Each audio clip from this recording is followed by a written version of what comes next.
저는 오늘 리빌딩 마지막 시리즈 설교로 교회, 사람을 낳는 공동체라는 제목으로 하나님의 말씀의 은혜를 나누고자 합니다. 제가 얼마 전 그 기독방송에서 한 목사님의 설교를 듣다가 이분이 영성에 대하여 다음과 같이 매우 흥미롭고 탁월하게 설명하시는 것을 보았습니다. 우리가 가까이 있는 사람들끼리는 서로 음파라는 것을 통해 대화를 합니다. 제가 여러분 하고 부르면 저의 말이 여러분의 음파를 타고 여러분의 귀에 들릴 것입니다. 그러면 여러분이 네 하면 여러분이 대답한 네라는 말이 음파를 타서 제 귀에 들리죠. 그래서 우리가 이 음파를 통해 서로 대화할 수 있고 통할 수 있게 됩니다. 근데 거리가 멀어지면 이 음파는 한계를 만납니다. 예컨대 지금 비행기를 타고 포르투갈에서 이제 귀국하고 있는 상호성도에게 아마 지금쯤 이제 중국 쪽으로 대륙 좀 넘어오고 있지 않을까. 제가 상호성도라고 이야기하면 이게 공간과 거리의 개념이 있기 때문에 우리의 소리가 음파로는 절대 도달할 수 없습니다. 미국에 가 있는 사람한테 아들아! 한다고 부를 수 없는 것이죠. 안 들립니다. 그때 사용되는 것이 바로 전파입니다. 우리나라에서 10,000km가 떨어진 미국까지 우리가 전파를 통해 연결되는 거죠. 미국에는 수억 개의 휴대폰이 있답니다. 우리나라에는 수천만 개의 핸드폰이 있죠. 근데 여기에서 거기로 전화를 띠띠띠 하고 걸면은 줄 하나 연결되어 있지 않은데 집통으로 전화가 걸립니다. 여러분 놀랍지 않습니까? 줄이 하나라도 연결되어 있으면 10,000km 떨어져도 전화 걸리면 이해가 가는데 줄 하나 연결되어 있지 않은데 여기는 수천만 개, 거기는 수억 개인데 띠띠띠 누르면 바로 여보세요 하고 받는 거예요. 그것을 가능하게 하는 것이 바로 전파입니다. 우리 인간과 인간, 우리 사람과 사람은 대화를 위해 서로 필요 충분 조건이 있는데 그것이 음파이고 전파입니다. 그런데 이 목사님께서 이러한 이야기를 쭉 하시다가 대뜸 그런 질문을 던집니다. 그럼 하나님과 인간은 어떻게 연결될까? 혹 사단 마귀는 인간에게 어떻게 영향을 줄까라는 질문을 합니다. 여러분, 우리 인간은 육과 혼과 영으로 되어 있습니다. 먼저 육은 몸입니다. 혼과 영은 눈에 보이지 않는 4차원의 영역입니다. 하나님은 영이시지요. 그래서 우리의 눈으로 실제 보이지 않습니다. 또한 마귀, 사탄, 귀신도 영입니다. 그래서 우리가 눈으로 볼 수 없는 것입니다. 물론 특별한 경우에 하나님 편에서 우리에게 자신을 나타내 보여주시기도 합니다. 꿈과 환상들을 통해 하나님이 자신을 우리에게 보여주시는 것입니다. 하지만 하나님이 스스로 우리에게 나타내 보여주시지도 않았는데 어떤 사람이 나는 하나님이 보여, 나는 하나님을 보고 있어 라고 이야기한다면 아마 문제가 될 거예요. 아마 그 사람이 병원에 가게 되든지 아니면 하나님을 실제로 보게 됐으니 죽게 되든지 둘 중에 하나입니다. 문제는 몸과 몸인 인간과 인간은 음파 혹은 전파로서 연결될 수 있는데 하나님은 영이시니까 음파나 전파의 영역에 해당하는 육체, 몸을 갖고 있는 한 인간은 스스로 하나님을 만질 수가 없습니다. 이 육을 가지고 있는 인간은 영이신 하나님의 음성을 내가 듣고 싶다고 마음대로 들을 수 있는 것이 아니라는 것입니다. 하나님과 인간이 만날 수 있는 특별한 코드가 있다는 거예요. 그것은 음파도 아니고 전파도 아닙니다. 이것을 이 목사님이 영파라고 이야기하시더라고요. 영파. 영적인 전파라는 말입니다. 영으로 통한다는 말이에요. 이 영파에는 두 가지 종류가 있습니다. 하나는 하나님 또는 천사를 통하여 받는 생명의 파입니다. 그리고 사단, 마귀, 귀신들도 영파를 쏘는데 우리는 이것을 가리켜 저주파, 저주의 파 혹은 죽음의 파라고 부를 수 있습니다. 그런데 이 영파라는 것이 우리에게 도달하는 방법이 있다는 거예요. 무슨 음성도 아닙니다. 전파도 아닙니다. 이 영파는 인간의 생각을 통하여 우리에게 도달하는 것입니다.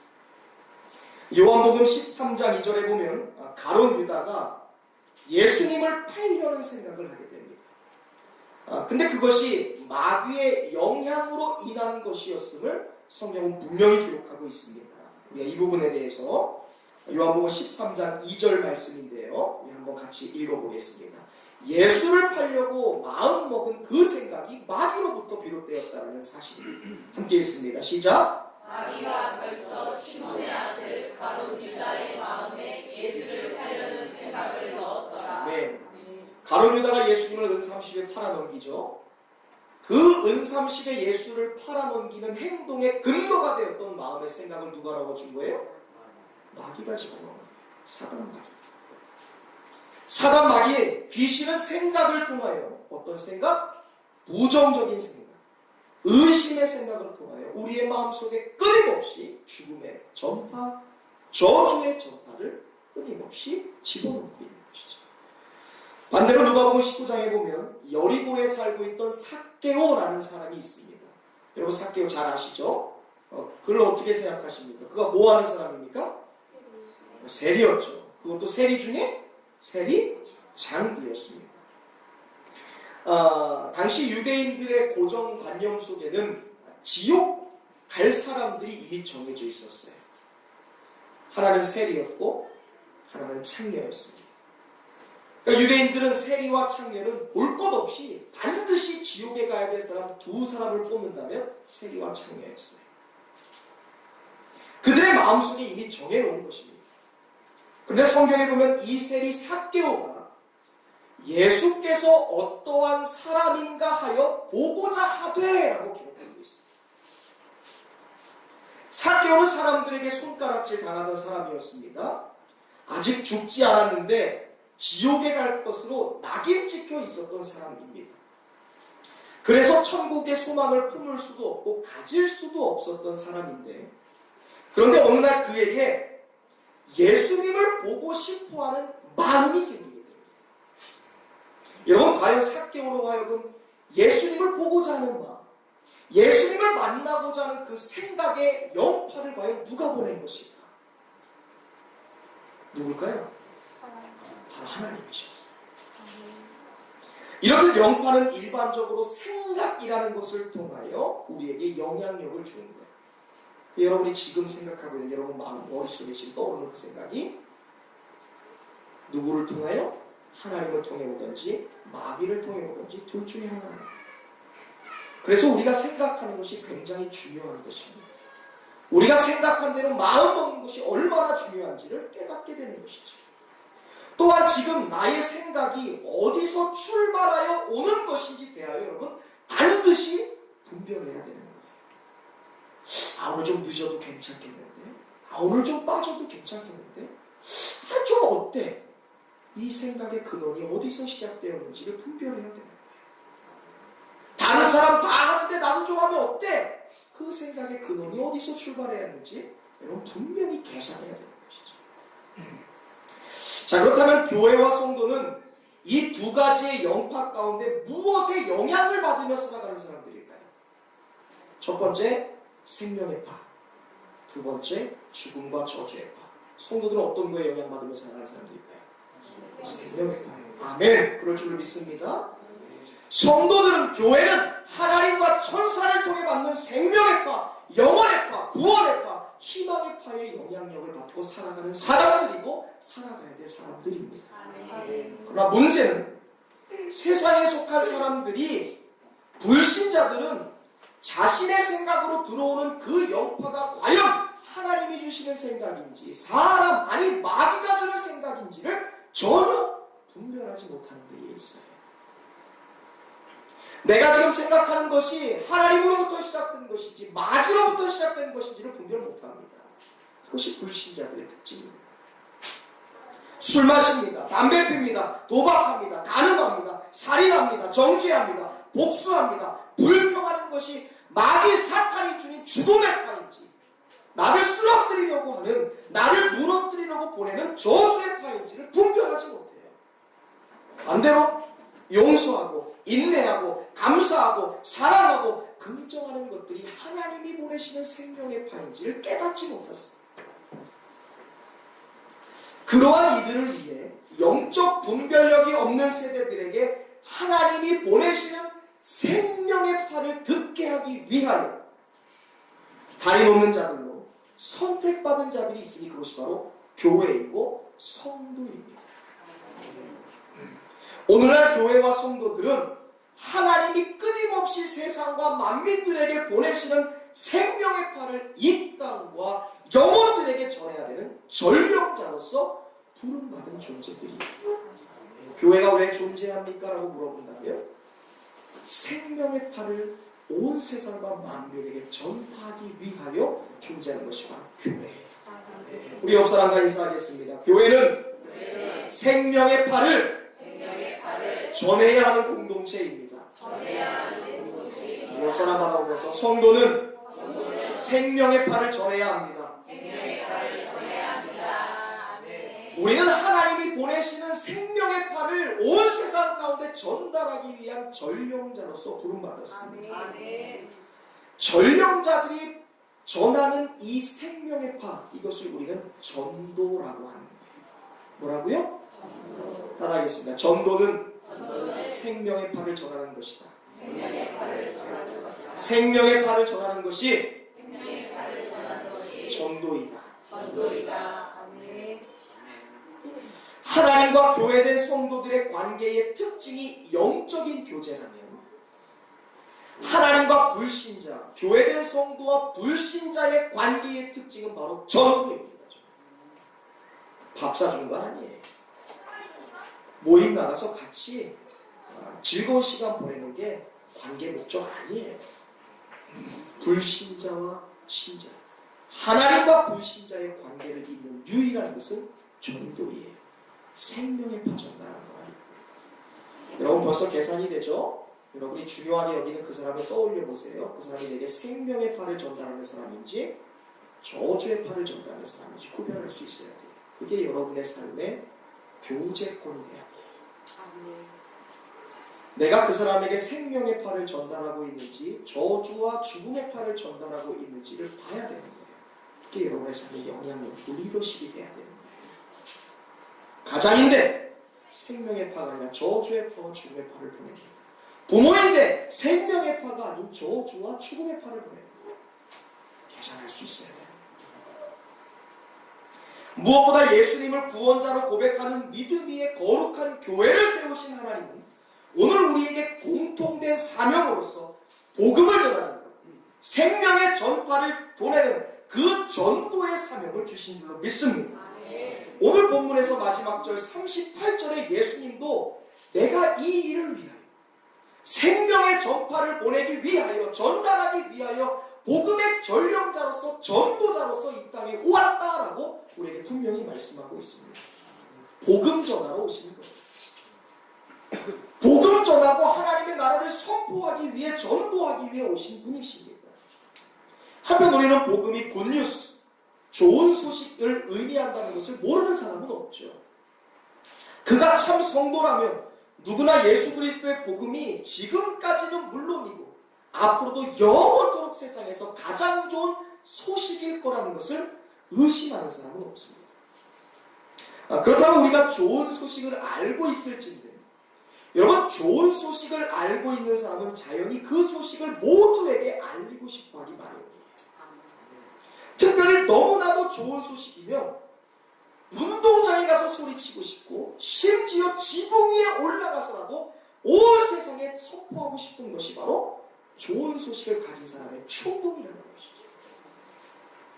우리가 복음의 메시지, 즉 복음의 의미와 복음의 자유로움을 기억한다면, 그리고 복음을 받아들이는 사람이 누리게 될 영원한 축복과 영원한 선물들을 떠올린다면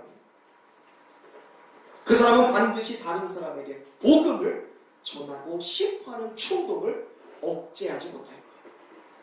예수 믿는 것이 얼마나 복된 일인지, 하나님께로 돌아온 것이 얼마나 행복한 일인지를 아는 사람은 그것을 전하고 싶은 충동을 억제하지 못한다는 것이죠. 그래서 간혹 새신자들이 아주 열정적인 전도자가 되는 이유가 여기에 있어요. 그들은 훈련받은 적이 없어요. 그들은 누가 시키지도 않았습니다. 그런데 삶 속에서 놀라울 정도로 능숙하게 사람들을 예수께로 인도해요. 그리고 예수께로 인도하고 싶어하는 마음의 충동을 받습니다. 그들은 전도법에 집착하지도 않고요, 거절당할까 두려워하지도 않습니다. 그들이 모든 사람에게 복음을 전파하고 싶어하는 이유는 단순해요. 그것은 바로 복음, 순수하고 위대한 복음에 그들의 눈과 영혼의 마음이 빼앗겼기 때문에 그래요. 복음이 얼마나 순수한지, 복음이 얼마나 영광스러운지, 위대한지 그들의 마음이 빼앗긴 거예요.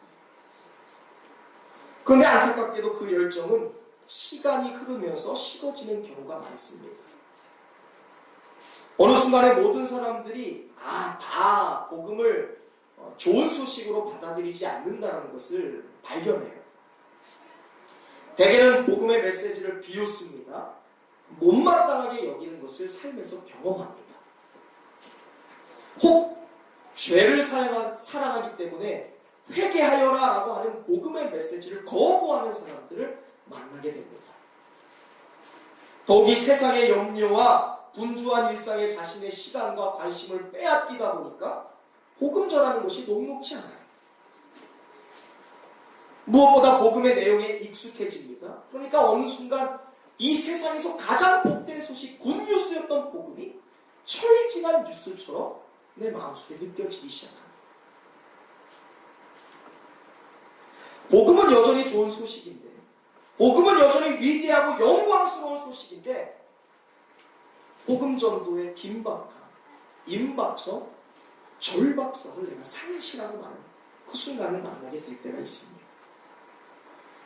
우리는 오늘 이 시간 복음 전도라는 것이 우리의 인생에 있어서 가장 중요하다는 사실과 이 타락한 세상이 복음을 절실히 필요로 하고 있다는 사실을 잊지 않게 되기를 간절히 바랍니다. 아멘. 이 세상은 예수를 필요로 하고 있고요, 이 시대는 복음을 필요하고 있다는 것을 늘 새롭게 상기해야 돼요. 아멘. 한편 전도를 이 교회 안에서 행해지는 수많은 활동 중에 부수적인 활동으로 이해해서는 절대로 안 됩니다.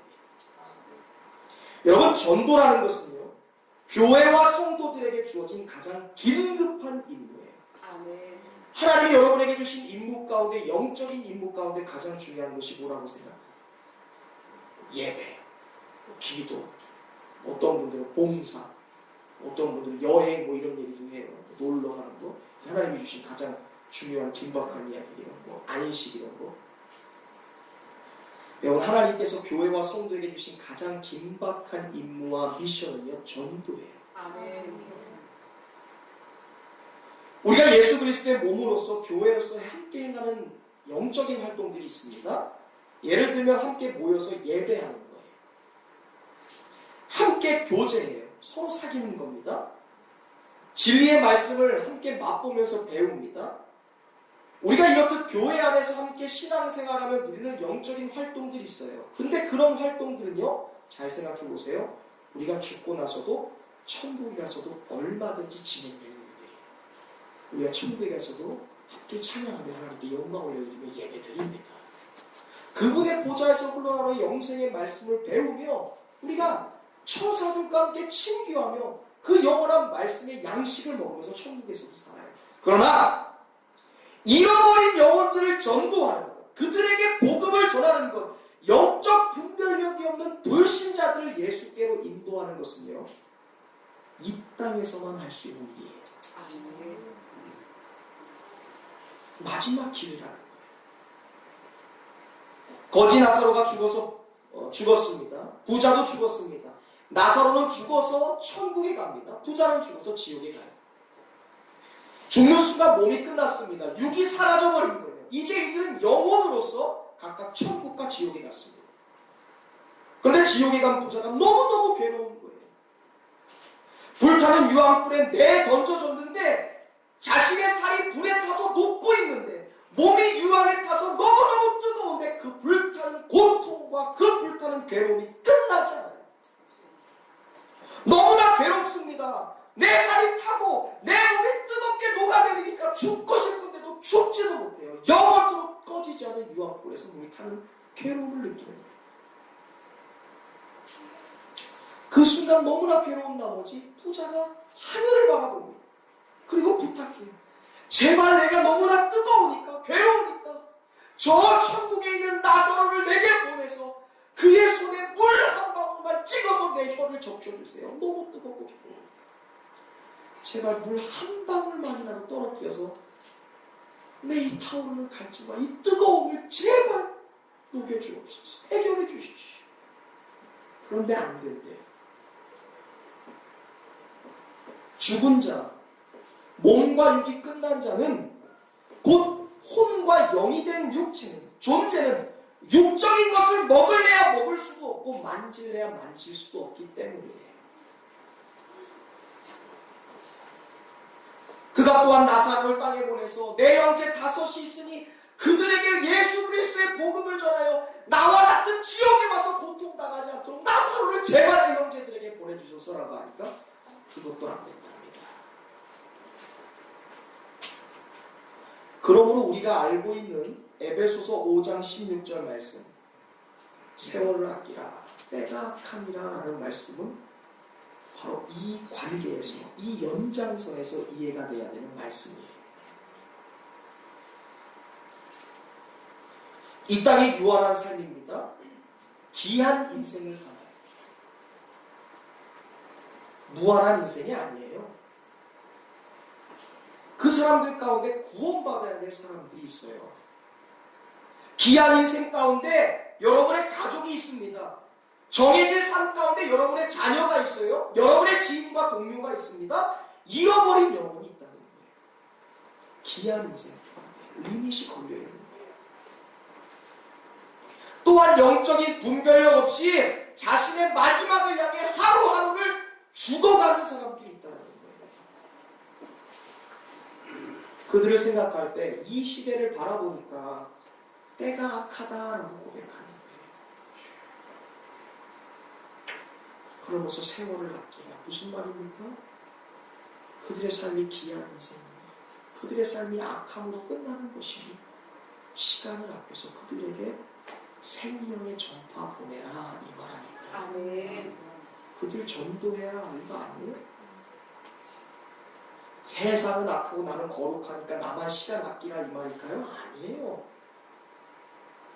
예수 몰라 죽어가는 사람, 하루하루 죽어가는 불신자들의 때가 악하니 그들을 위해 세월을 아껴 생명의 전파 보내라는 거예요. 아멘. 그 정신으로 우리는 전도하는 거예요. 근데 전도에 대해 우리가 오해하는 것이 있어요. 전도하면 특별한 경우에 굉장히 많은 은사를 받은 사람이나 개인적 소명을 받은 사람이 하는 것이 전도다라고 얘기해요. 그래서 나는 아직 초신자인데, 나는 신앙을 잘 모르고, 나는 아직 신앙의 연조가 낮은데 내가 어떻게 전도할 수 있습니까? 나는 나이도 많고요, 환경도 열악하고요, 가진 것도 별로 없는데 내가 어떻게 전도합니까? 전도는 복음의 전령자나 사명자라는 것 아닙니까? 하고 오해할 때가 있어요. 그러나 우리가 그리스도인의 증인이 돼요. 예수 그리스도의 증거자가 되어 많은 사람들을 제자로 삼는 일. 그것은 오늘 각각의 사람들에게 주어진 명령이라는 사실을 우리가 반드시 기억해야 됩니다. 우리 옆 사람과 축복합시다. 전도는 여러분에게 주어진 명령입니다. 생명의 전파를 보내는 것은 당신에게 주어진 사명입니다. 아멘. 오늘 본문 말씀이 그 사실을 명확하게 정확하게 드러내줘요. 예수님이 요한에게 세례를 받으시면서 공생의 활동을 시작하십니다. 예수님은 이내 갈릴리라는 마을에 오세요. 그 갈릴리에서 복음을 전파하십니다. 그리고 하나님 나라의 회복 운동을 전개하시기 시작해요. 15절입니다. 카일레고 호 티플레레오 호 카이로스 카이 엔기주 호 바실레이아 호 세오스 메타노에오 카이 피스튜 엔호 유앙겔리오. 예수님이 사용하신 헬라어로 읽어드린 거예요. 내가 말하노니 확정된 시간이 되었고 하나님의 왕국이 다가왔으니 생각하여 너희의 마음을 바꾸고 뉘우치라. 그리고 좋은 소식을 생각하여 믿으라. 아멘. 얼마의 시간이 지났을까요? 예수님께서 갈릴리 해변을 지나시던 중에 베드로와 그의 형제인 안드레가 그물을 던져서 고기 잡는 모습을 보셨습니다. 그들이 그물 던지는 것을 유심히 바라보시던 예수님이 대뜸 그들 앞에 서시더니 나를 따라오라 라고 그들에게 말씀을 하십니다. 그리고 내가 너희로 사람 낚는 어부가 되게 할 거다 라고 말씀하세요. 그랬더니 18절에 그렇게 말씀하시죠. 여러분 한번 18절 읽어보시겠어요? 예수님이 따라오라 내가 너희로 사람 낚는 어부가 되게 하리라 라고 말씀하셨더니 베드로와 안드레가 말한 대답입니다. 그들의 모습입니다. 18절 읽어봅시다. 시작.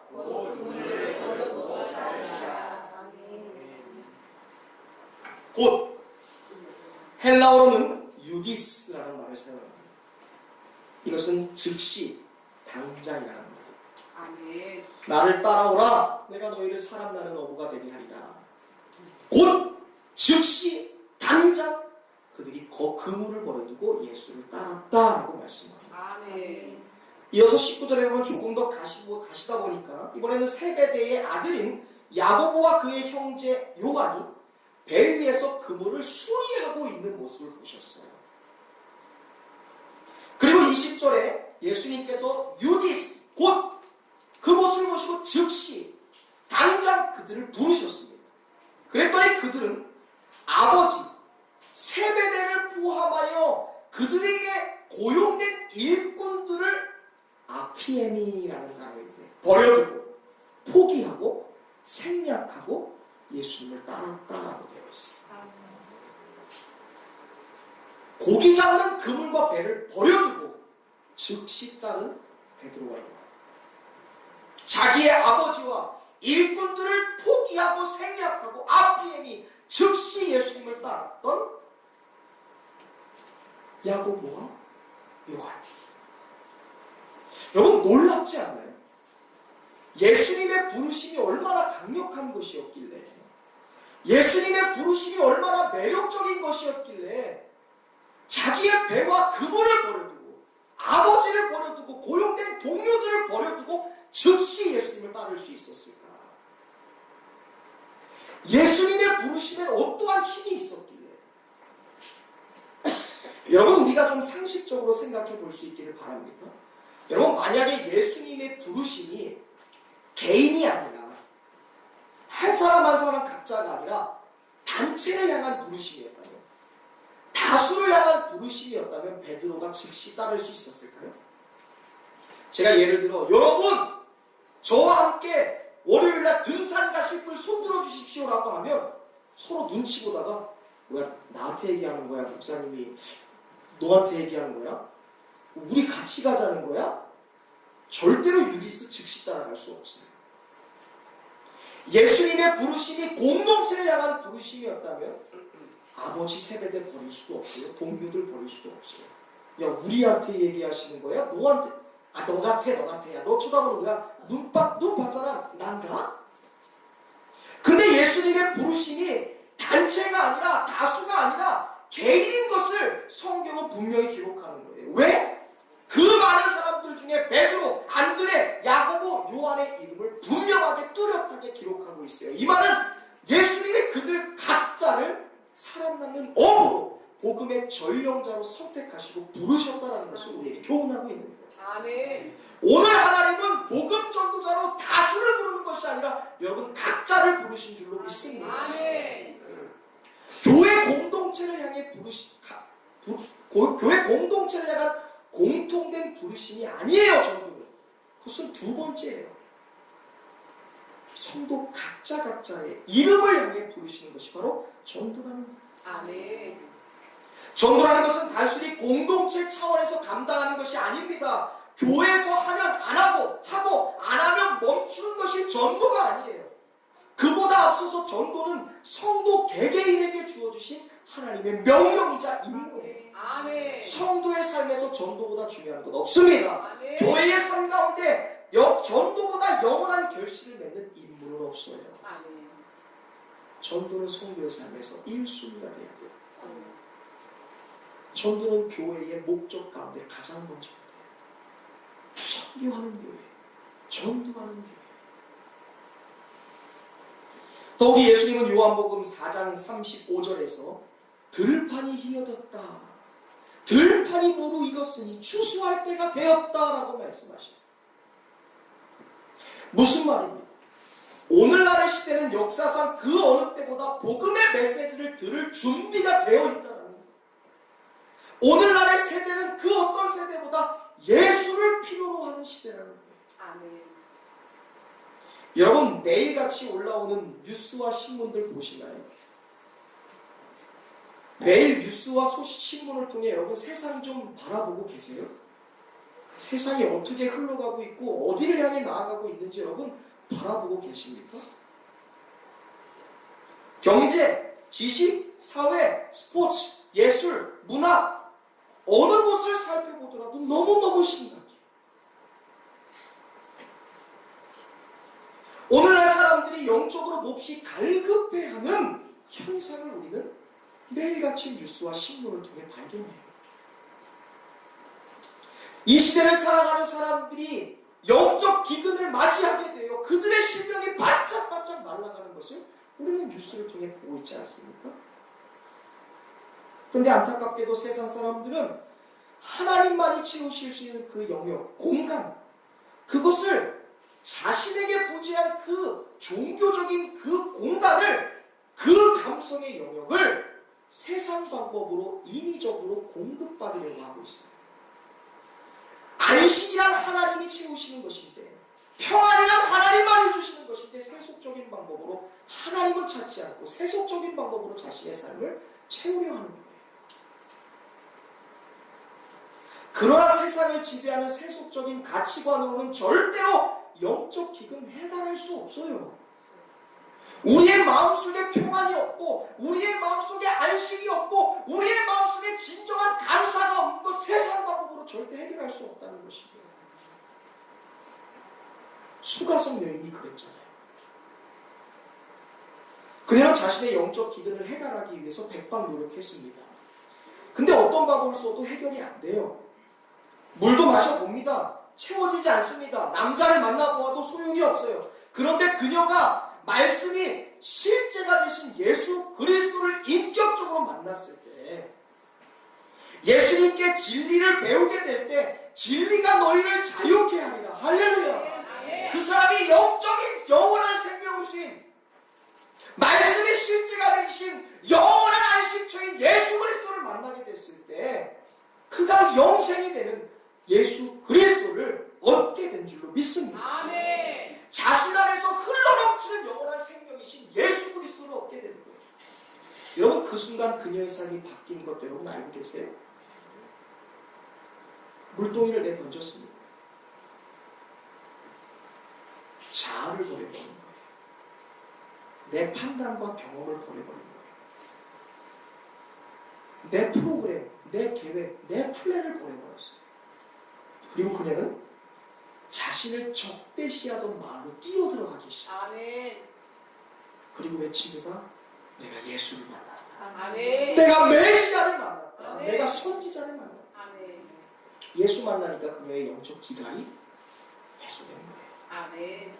오늘날 영적 기근을 겪는 이 시대를 향한 해결책이 바로 복음이라는 것을 우리 수가성 여인에게 통해 보게 되는 것이죠. 아멘. 복음에 강력하고 단순한 능력이 있습니다. 그것을 있는 그대로 전하는 것이 바로 전도예요. 아멘. 우리가 복음의 능력, 예수 그리스도를 통한 십자가의 고귀한 사랑을 전할 때 이 시대에 갈 길 몰라 방황하는 영혼들, 잃어버린 영혼들의 영적인 기근을 해소하는 참된 해결책이 될 수 있는 거예요. 로마서 1장 16절도 같은 맥락에서 이렇게 말씀하고 있습니다. 함께 읽어보겠습니다. 시작. 내가 복음을 부끄러워하지 아니하노니 이 복음은 모든 믿는 자에게 구원을 주시는 하나님의 능력이 되리라. 먼저는 유대인에게요 그리고 헬라인에게로다. 아멘. 복음이 무엇이라 말씀합니까? 복음은 모든 믿는 자, 심지어 죄인을 구원하는 하나님의 능력이 된다. 아멘. 질병에 허덕이는 사람을 구원하는 능력이 복음이에요. 아멘. 우울증에 빠져 허덕이고 있는 사람을 구원하는 것이 복음이라는 거예요. 아멘. 자살의 영에 휘둘려 있는 사람을 구원하는 것이 바로 복음이라는 거예요. 아멘. 갈 길 몰라 허덕이는 방황하는 영혼들의 길을 잡아주는 것이 바로 복음이다. 아멘. 구원하는 거예요. 아멘. 그들의 삶의 환경을 바꿔주는 거예요. 아멘. 죽음에서 생명으로 옮겨지는 게 복음이에요. 구원이에요. 저주에서 축복으로 바꿔지는 게 복음이에요. 아멘. 지옥에서 천국으로 바꿔지는 게 구원이에요. 아멘. 그 구원의 핵심이 바로 복음이다. 아멘. 우리는 이 말씀을 통해 성경이 말하는 복음 전도의 핵심은 전략이 아니라는 것을 깨달아야 돼요. 여러분, 복음 전도는 기술로 하는 것이 아니에요. 자원으로 하는 것은 더더욱 아닙니다. 방법론이 아니에요. 프로그램이 아닙니다. 적절한 단어 사용해서 하는 것이 전도가 아니다라는 것을 로마서 말씀을 통해 보는 거예요. 전도는요, 복음 자체.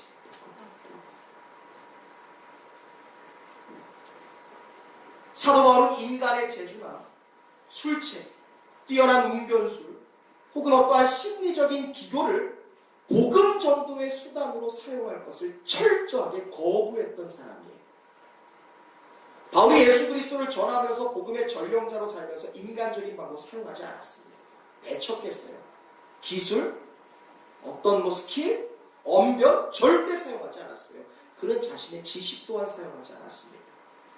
그는 고린도전서 2장 1절부터 2절까지 자기가 전도할 때 그 전도의 핵심이 무엇이었는지를 다음과 같이 기록하고 있습니다. 우리 같이 읽어볼까요? 시작! 형제들아, 내가 너희에게 나아가 하나님의 증거를 전할 때에 말과 지혜의 아름다운 것으로 아니하였나니 내가 너희 중에서 예수 그리스도와 그가 십자가에 못 박히신 것 외에는 아무것도 알지 아니하기로 작정하였습니다. 아멘.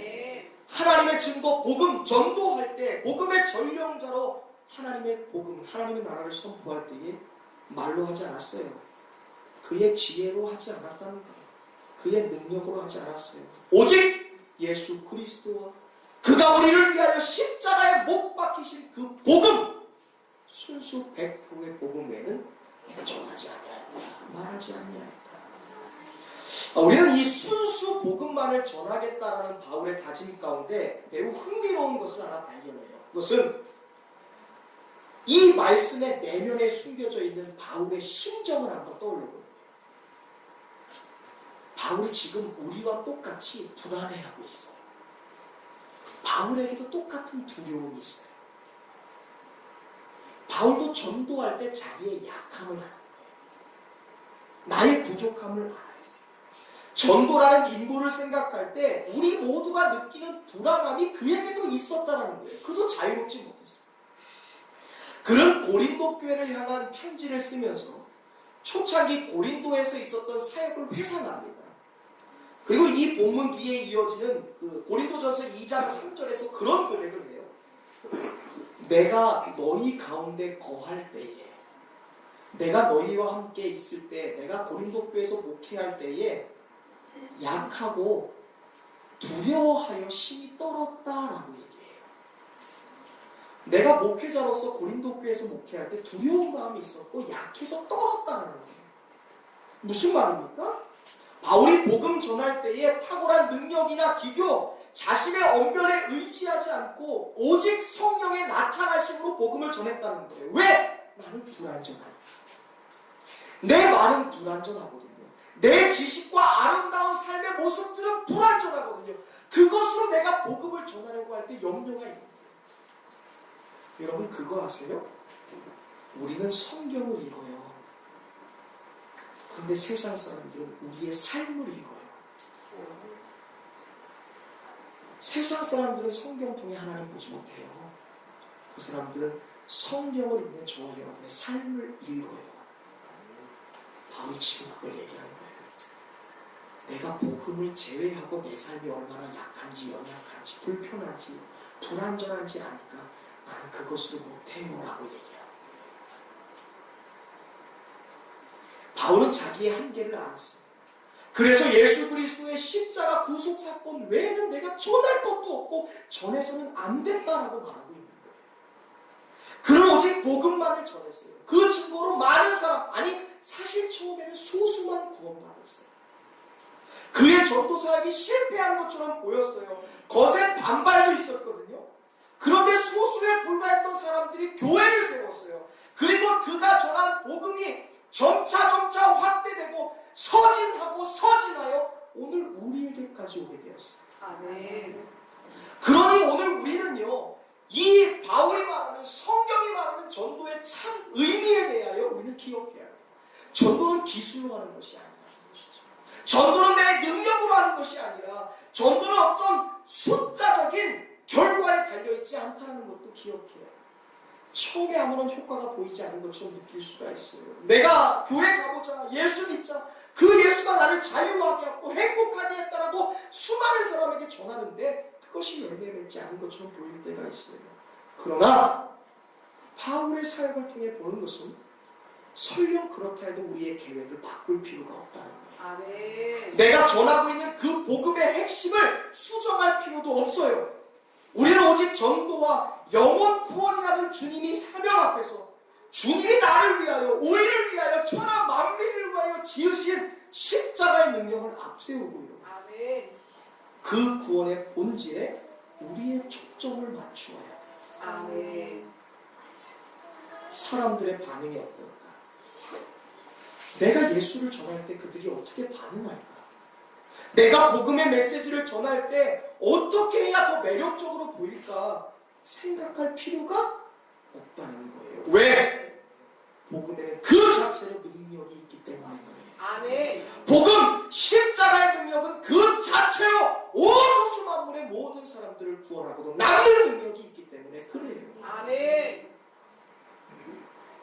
우리가 포장하지 않아도 복음의 진리, 복음의 정확성, 복음의 명확성, 복음의 능력이 그들의 삶을 변화시킬 거기 때문에 그래요.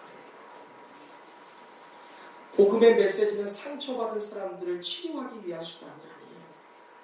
그것은 두 번째는 하나님의 축복받기 위해 복음들을 원하라고 말하는 것도 첫 번째 대상이 안 됩니다. 복음은 그리스도와 그분이 죄인들을 구원하시기 위해 친히 행하신 사역에 대한 전파예요. 그게 전도이고 복음의 핵심이에요. 나를 위해 행하신 예수 그리스도의 십자가의 사역, 당신을 향한, 우리를 향한 하나님이 행하신 그 사랑의 사건을 전하는 것이 바로 전도이고 복음의 핵심입니다. 사랑하는 성도 여러분, 오늘 우리가 가장 관심을 가지고 마음을 쏟는 일은 과연 무엇입니까? 여러분, 무엇에 여러분의 마음을 쏟고 계십니까? 무엇에 여러분의 관심을 쏟고 계십니까? 어떤 일에 여러분의 에너지를 집중하고 계십니까? 혹시 지금까지 세상의 것에 마음을 빼앗겨 주님이 우리에게 주신 영혼 구원이라는 사명을 뒷전시키지 않았는지, 뒷전으로 밀어놓고 있지는 않았습니까? 한 영혼이 천하보다 귀하다 말씀하셨는데 영적 기근에 빠져 허우적대고 있는 영혼들이 분명히 내 앞에 있음에도 불구하고 우리는 그저 나만을 위하여, 나만을 위한 삶에 빠져서 그들을 방관하고 있지는 않았습니다. 우리는 지난 몇 주간 리빌딩 시리즈 설교를 통해 교회가 무엇인지, 교회는 무엇을 하는 것이고 무엇으로 이루어져야 되는지, 과연 교회는 어떻게 세워져 가는 것인지를 말씀 나누었습니다. 예수 그리스도를 구원자로 고백하는 교회, 예수님이 하신 것처럼 실제적인 섬김과 실천적 사랑으로 세상을 변화시키는 교회, 오직 하나가 되어 한 몸을 이루어 세워지는 교회, 만들어가는 교회, 만민이 기도하는 교회, 예배를 통하여 하나님과 만나는 교회. 여러분 그거 아세요? 그 모든 길 끝에는요, 반드시 영원 전도라는 시작점을 만나게 되어 있다는 거예요. 아멘. 여러분이 교회가 되는 이유, 우리가 한 몸이 되어야 되는 이유, 우리가 예배를 드리는 이유, 그것은 바로 전도하기 위함이에요. 아멘. 여러분이 예수 믿는 거 전도하기 위한 거예요. 아멘. 여러분이 지금 교회에 앉아있는 거 전도하기 위함이에요. 아멘. 예수님은 그 명령 하나밖에 안 하셨어요. 여러분에게 부자가 되라라고 얘기하지 않았어요. 여러분에게 건강이라 얘기하지 않았어요. 100살까지 살아라 전혀 얘기하지 않으셨습니다. 예수님은 전도하라, 영혼 구원하라, 제자 삼으라고 명령하셨어요. 아멘. 우리는 지금도 지옥에서 들려오는 소리를 들어야 돼요. 내가 너무 괴로우니까 나사로를 시켜. 그의 손에 물 한 방울 찍어서 제발 내 혀를 적셔주시옵소서. 지금까지 외치고 있는 부자의 소리를 들어야 돼요. 제발 그래도 나는 괜찮은데 적당히 아직 예수 그리스도를 몰라 죽어가고 있는 내 형제들을, 그들에게 나사로를 보내서 그들을 구원시켜 주옵소서. 지금도 응급을 있는 부자의 목소리를 지금 들을 수 있어야 돼요. 사랑하는 성도 여러분, 2019년 예수님을 구원자로 고백하는 여러분의 고백 뒤에 전도의 삶이 열리게 되기를 주님의 이름으로 축원드립니다. 아멘. 우리 교회가 여러분의 가정이 한 몸을 이룰 때 그곳이 전도의 장소가 될 수 있기를 바랍니다. 아멘. 2019년 여러분이 주님의 이름으로 행하는 섬김과 봉사의 자리가 여러분의 직업이 부업이 되고 하나님이 주신 사명, 전도가 여러분의 주업이 되는 삶이 될 수 있기를 주님의 이름으로 축원드립니다. 아멘. 2019년 예배를 통해 하나님을 만나는 그 자리가 영혼 전도의 시작점이 될 수 있기를 주님의 이름으로 축원드립니다. 아멘. 교회는 사람 낳는 곳이에요. 위로받는 것 아닙니다. 교회는 사람 낳는, 성도는 사람 낳는 사람들이에요. 아멘. 죽어가는 영혼 살리기 위해 우리는 하나님의 성행 은혜로 그들보다 먼저 구원받은 사람들이에요. 아멘. 빚진 자다라고 말하고 있어요. 빚지면 갚아야 돼요, 안 갚아야 돼요? 근데 여러분이, 저와 여러분이 진 빚은 하나님께 대한 빚이에요. 예수 그리스도의 몸으로 십자가의 보혈에 빚진 사람들은 그 빚을 당연히 갚아야 합니다. 오늘 우리를 전도자로서 부르시는 부르심에 주님, 제가 여기에 있습니다. 나를 십자가 은혜의 전달자로 사용하여 주옵소서. 아멘. 주님, 우리의 교회와 가정이 복음 전도의 전초기지가 되게 하여 주옵소서. 아멘. 나의 직장을 복음 전파의 현장으로 바꿔주시옵소서. 아멘. 두 손 들고 고백하며 나아가는 우리 교회와 가정과 여러분의 삶이 되시기를 주님의 이름으로 축원드립니다. 아멘. 기도하겠습니다.